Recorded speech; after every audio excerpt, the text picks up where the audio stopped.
Now,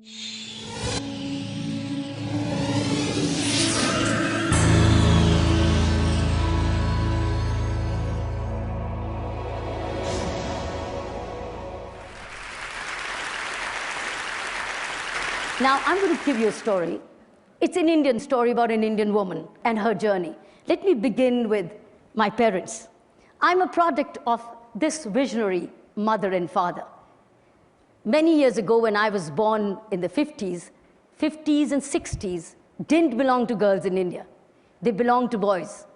They belonged to boys who would join business and inherit business from parents, and girls would be dolled up to get married. My family in my city and almost in the country was unique. We were 4 of us, not one, and fortunately no boys. We were 4 girls and no boys. And my parents were part of a landed property family. My father defied his own grandfather, almost to the point of disinheritance, because he decided to educate all 4 of us. He sent us to one of the best schools in the city and gave us the best education. As I've said, when we're born, we don't choose our parents. And when we go to school, we don't choose our school. Children don't choose the school. They just get the school which parents choose for them. So this is the foundation time which I got. I grew up like this, and so did my other 3 sisters. And my father used to say at that time, I'm going to spread all my 4 daughters in 4 corners of the world. I don't know whether he really meant, but it happened. I'm the only one who's left in India. One is a British, another is an American, and the third is a Canadian. So we are 4 of us in 4 corners of the world. And since I said they're my role models, I followed 2 things which my father and mother gave me. One, they said, life is on an incline. You either go up or you come down.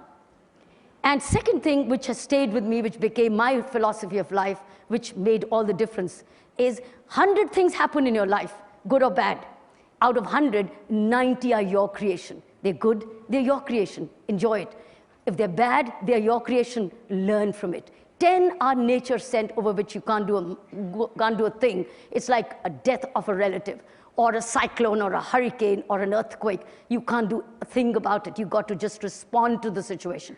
But that response comes out of those 90 points. Since I'm a product of this philosophy of 90-10, and secondly, life on an incline, that's the way I grew up. I grew up to be valuing what I got. I'm a product of opportunities, rare opportunities in the 50s and the 60s, which girls didn't get. And I was conscious of the fact that what my parents were giving me was something unique, because all my best school friends were getting dolled up to get married with a lot of dowry. And here I was with a tennis racket and going to school and doing all kinds of extracurricular activities. I thought I must tell you this. Why I said this is the background. This is what comes next. I joined the Indian Police Service as a tough woman, a woman with indefatigable stamina, because I used to run for my tennis titles, etc. But I joined the Indian Police Service. And then it was a new pattern of policing. For me, the policing stood for power to correct, power to prevent, and power to detect. This is something like a new definition ever given in policing in India, the power to prevent. Because normally it was always said power to detect, and that's it, or power to punish. But I decided, no, it's a power to prevent, because that's what I learned when I was growing up. How do I prevent the 10 and never make it more than 10? So this is how it came into my service, and it was different from the men. I didn't want to make it different from the men, but it was different because this is the way I was different. And I redefined policing concepts in India. I'm going to take you to 2 journeys, my policing journey and my prison journey. What you see, if you see the title called PM's Car Held, this is the first time Prime Minister of India was given a parking ticket. That's the first time in India, and I can tell you, this is the last time you're hearing about it. It will never happen again in India, because now it was once and forever. And the rule was, because I was sensitive, I was compassionate, I was very sensitive to injustice, and I was very pro-justice. That's the reason, as a woman, I joined the Indian Police Service. I had other options, but I didn't choose them. So I'm going to move on. This is about tough policing, equal policing. Now I was known that here's a woman who's not going to listen. So I was sent to all indiscriminate postings which others would say no. I now went to a prison assignment as a police officer. Normally, police officers don't want to do prison. They sent me to prison to lock me up, thinking, now there would be no cars and no VIPs to be given tickets to. Let's lock her up. Here I got a prison assignment. This was a prison assignment, which is one big den of criminals. Obviously it was. But 10,000 men, of which only 400 were women. 10,000, 9,000 plus about 600 were men. Terrorists, rapists, burglars, gangsters. Some of them I'd sent to jail while as a police officer outside. And then, how did I deal with them? The first day when I went in, I didn't know how to look at them. And I said, do you pray? When I looked at the group, I said, do you pray? And they saw me as a young, short woman wearing a Pathan suit. They said, do you pray? And they said, they didn't say anything. I said, do you pray? You want to pray? They said, yes. I said, all right, let's pray. I prayed for them, and things started to change. This is a visual of education inside the prison. Friends, this has never happened where everybody in the prison studies. I started this with community support.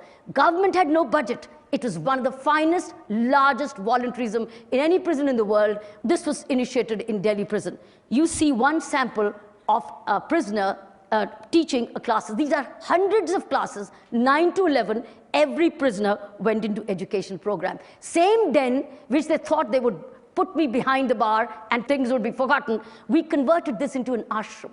From a prison to an ashram through education.